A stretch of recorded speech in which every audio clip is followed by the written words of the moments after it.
अस्सलाम वालेकुम नाज़रीन। आप देख रहे हैं मल्टीमीडिया न्यूज़। मैं हूं AR गुल। नाज़रीन, इस वक्त हमारे साथ स्टूडियो में प्रेस क्लब के हवाले से एक बड़ा नाम, सहाफ़ती दुनिया का एक बड़ा नाम, पंजाब यूनियन ऑफ जर्नलिस्ट के हालिया जनरल सेक्रेटरी, सियासी हमारे सहाफ़ती रहनुमा और सीनियर तजिया निगार जनाब कमर ज़मान भट्टी बैठे हुए हैं। और आज हमारा टॉपिक है आज़ाद कश्मीर के इलेक्शन। तो सबसे पहले तो हम भट्टी साहब आपको अपने स्टूडियो में वेलकम कहते हैं। बहुत शुक्रिया। तो भट्टी साहब, हमारे देखने वालों को आप ये बताएं कि ये जो 29 जुलाई को आज़ाद कश्मीर का इलेक्शन हो रहा है, तो आपको इसको किस तनाज़र में देखते हैं? और साथ साथ ज़रा ये भी बता दें कि जो आज़ाद कश्मीर में जिस तरह के एहतजाजी मुज़ाहरे हो रहे हैं और काफ़ी दिनों से ट्रांसपोर्ट रुकी हुई है, बाकी मामलात भी डिस्टर्ब हैं, उस हवाले से भी ज़रा देखने वालों को बताएं। बहुत शुक्रिया गुल साहब। आज़ाद कश्मीर के इलेक्शन 27 जुलाई को होने जा रहे हैं और आप कह लें कि 45 नशिस्तें हैं जिनके ऊपर बराह रास्त इलेक्शन है और 8 नशिस्तें हैं जिनके ऊपर आप कह सकते हैं कि मखसूस नशिस्तें, जिसमें 5 ख़वातीन हैं, टेक्नोक्रेट्स हैं, ओवरसीज़ कश्मीरी लीडर्स हैं और एक नशिस्त जो है अक़लियतों की है। तो 8 वो हैं और 12 नशिस्तें जो हैं इनमें आप कह लें कि वो हैं जिन पे इलेक्शन होने जा रहा है। वो पाकिस्तान के से रिलेटेड जो एरियाज़ हैं, जिसमें लाहौर है, नारोवाल है, कराची है, बलूचिस्तान है, इसमें से बहुत सारी नशिस्तों पे इलेक्शन होने जा रहे हैं। और जिस पस मंज़र का आपने बात किया एहतजाज का, तो एहतजाज भी बुनियादी तौर पे इन 12 नशिस्तों के हवाले से है, क्योंकि कश्मीरियों के अंदर एक चीज़ जो है वो आप कह लें कि ये पैदा हो गई, पैदा कर दी गई, लेकिन उनके अंदर एक ये सवाल जन्म लेना शुरू हुआ कि जो वसाइल रियासत पाकिस्तान जो है कश्मीरी अवाम के लिए रखती है और उसको देती है, जिसमें बहुत सारी चीज़ें शामिल हैं। जी। सब्सिडी पे गंदम भी है, सब्सिडी पे और बहुत सारी चीज़ें भी हैं। और कश्मीरियों का ये ख़्याल है कि उनमें से भी बहुत सारे वसाइल जो है ना, वो ये जो 12 MLA हैं, मेंबर लेजिस्लेटिव असेंबली, इनकी तरफ चले जाते हैं और ये वसाइल का ज़िया है उनके नाम के ऊपर। अब ये एक उनका स्टांस है, मौक़िफ़ है और उनका इस मौक़िफ़ के ऊपर आप कह लें कि इसके ऊपर काफ़ी एहतजाज भी हुआ और उन्होंने इसकी ख़ात्मे का मुतालबा भी किया। मुज़ाकरात भी हुए, सारा कुछ हुआ और जॉइंट अवामी एक्शन कमेटी से मुज़ाकरात में दोनों तरफ, मतलब जहाँ वो अपने चार्टर ऑफ डिमांड में बहुत सारी चीज़ें लेके आ रहे थे, वहाँ पे जो आपकी वज़ारत उमूर कश्मीर व शुमाली इलाका जात थी, पॉलिटिकल पार्टीज़ थी, उन्होंने भी बहुत सारी चीज़ों को कहा कि ठीक है, इसको हम देखते हैं। लेकिन इसके ऊपर एक हर्डल क्रिएट हुई और वो ये थी कि इन मुतालबात को जो जो 12 नशिस्तों के फ़ौरी ख़ात्मे का मामला है, ये पॉसिबल नहीं है जब तक ऐवान के अंदर इसके ऊपर कुछ नई तरमीम नहीं आ जाती, क्योंकि ये तरमीम से रिलेटेड मामला है। ये 12 नशिस्तें कोई कोर्ट के ज़रिए, किसी और एग्ज़ेक्टिव ऑर्डर के ज़रिए, किसी आपके लिए वज़ारत उमूर कश्मीर की एकतरफ़ा और काम के ज़रिए नहीं की जा सकती, क्योंकि ये एक आइनी मसला है और इसको आइन में ही एक तरमीम के ज़रिए किया जा सकता है। इसके ऊपर जॉइंट अवामी एक्शन कमेटी जो है उसकी तरफ से ख़ासी ज़्यादा शिद्दत आई, मुज़ाहरे हुए और बहुत कुछ हुआ। पीपल्स पार्टी ने इसके ऊपर एक प्रिंसिपल स्टांस यही अपनाया कि हम इन मुतालबात की ना सिर्फ हमायत करते, बिलावल भुट्टो का बड़ा क्लियर स्टेटमेंट है, बल्कि इसकी हम जब कभी भी हम इस पोजीशन में आए आइन में अमेंडमेंट में, तो हम अपना वोट जो है इस तरमीम के हक़ में डालेंगे कि ये 12 नशिस्तें जो ख़त्म हो। अब दूसरी तरफ नेचुरली एस्टेब्लिशमेंट का भी अपना एक पॉइंट ऑफ व्यू है। वो भी समझते हैं कि जो कश्मीरी जम्मू कश्मीर से माइग्रेट होके इस पाकिस्तान में आए हैं, उनकी नस्लें नेचुरली उधर जो मकबूजा जम्मू कश्मीर है वहाँ पे कुर्बानियाँ दे रही हैं, बहुत कुछ हो रहा है। तो वो उन कुर्बानियों का नतीजा ये नहीं कि उनको तनहा छोड़ दिया जाए, उनको भी डूल वोट का राइट जो है वो समझा गया है। एक तरफ वो पाकिस्तान की असेंबली में भी वोट कास्ट करते हैं और दूसरी तरफ वो उधर भी वोट कास्ट हैं। ये एक थोड़ा सा एक मामला था। बहरहाल अच्छा, आप ये बता दें, इस मामले में अभी आपने पीपल्स पार्टी की बात की है, तो आपको पता है इस इलेक्शन में 2 बड़ी सियासी जमातें, पीपल्स पार्टी और पाकिस्तान मुस्लिम लीग नून, तो ये दोनों आमने सामने हैं, तो आप इसको किस नज़र से देखते हैं? आपको किस पार्टी का पलड़ा भारी नज़र आ रहा है?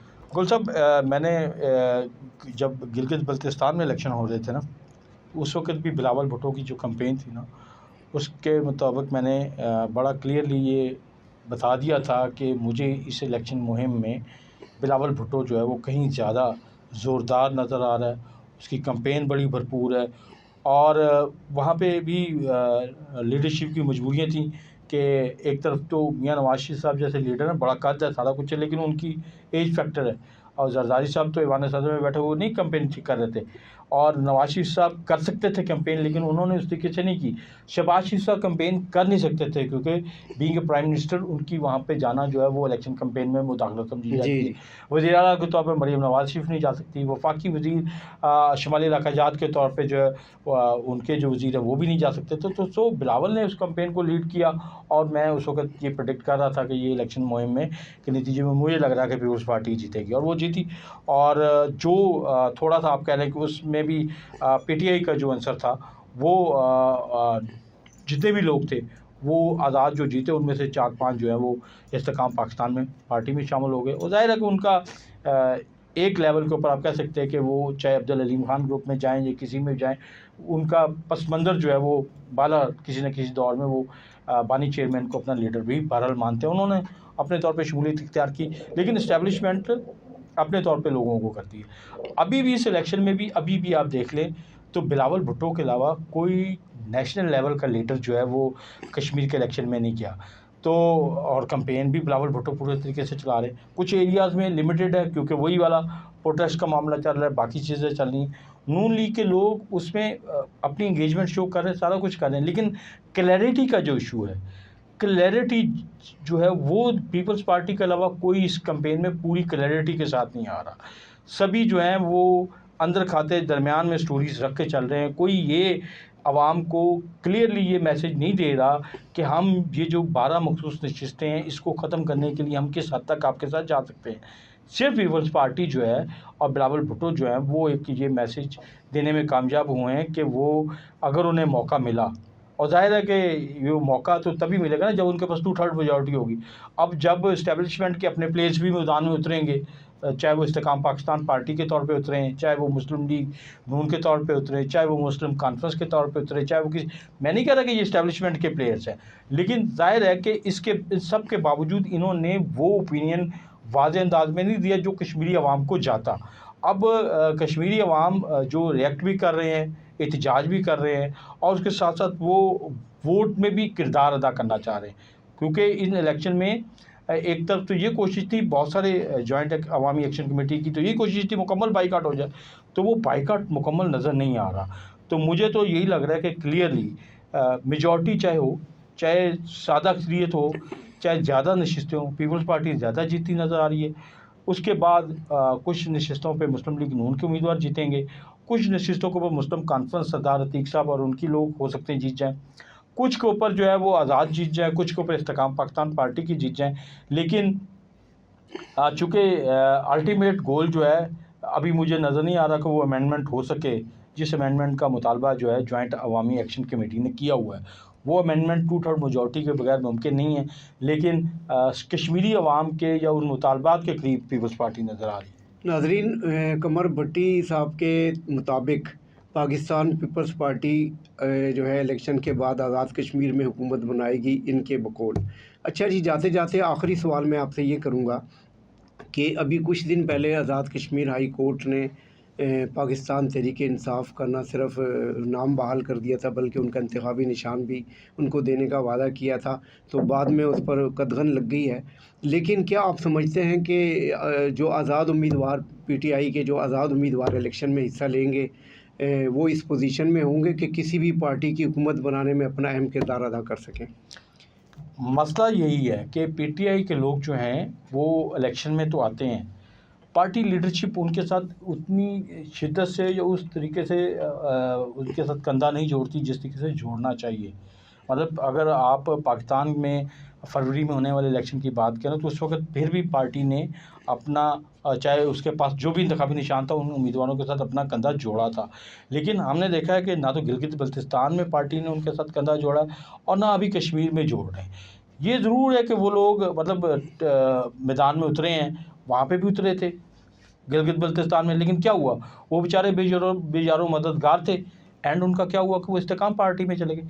यहाँ पे भी यही होगा कि जो लोग जीतेंगे और उनका वोट बैंक है, इसमें कोई शक वाली बात नहीं है। तहरीक इंसाफ का वोट बैंक है, लेकिन इन इलेक्शन में भी तहरीक इंसाफ की क़यादत जो है वो खुद तज़ादात का शिकार है, खुद बायकॉट करती है, खुद कहती है कि हम इलेक्शन में नहीं आ रहे, फिर कभी वो इन हो जाते हैं। बैरिस्टर साहब का आपके सारी सामने सूरत हाल है, उनकी बहनों की कुछ और सूरत हाल है। तो वहाँ पे कुछ इस तरह के इख्तिलाफ़ात हैं जिसके नतीजे में वो वाज़ेह क्लैरिटी के साथ नहीं आ रहे। लेकिन बहरहाल जितने भी जीतेंगे इस बात के गालिब इम्कान है कि हो सकता है कि जो इनके आज़ाद उम्मीदवार जीतें उनकी तादाद हो सकता है पीपल्स पार्टी के बाद दूसरे नंबर पे हो, मुझे ये लग रहा है। और नहीं होगी तो तीसरे नंबर पे होगी, लेकिन बहरहाल उनके उम्मीदवार जीतेंगे। जी नाज़रीन, आज हमने आज़ाद कश्मीर के हवाले से भट्टी साहब से मुफस्सिल गुफ्तगू की और उम्मीद करते हैं कि इस इलेक्शन में जो भी पार्टी आएगी उससे आज़ाद कश्मीर के जो हालात हैं उनको बेहतर बनाने में वो मदद मिलेगी। और ख़ास तौर पर जो अवामी एक्शन कमेटी है कश्मीर की और जिस तरीके से वहाँ एहतजाज हो रहा है उसको ख़त्म करने के लिए कोई ऐसी पॉलिसी अपनाएगी जिससे कश्मीर में अमन व अमान कायम हो जाए और आज़ाद कश्मीर के लोग भी ये समझें कि पाकिस्तानी हुकूमत हमारे साथ पहले जैसा ही सलूक कर रही है। भट्टी साहब, आपका बहुत शुक्रिया, आपने बड़ी तफसील से बात की और इंशाल्लाह आइंदा भी हम आपको ज़हमत देंगे। नाज़रीन, अल्लाह हाफ़िज़।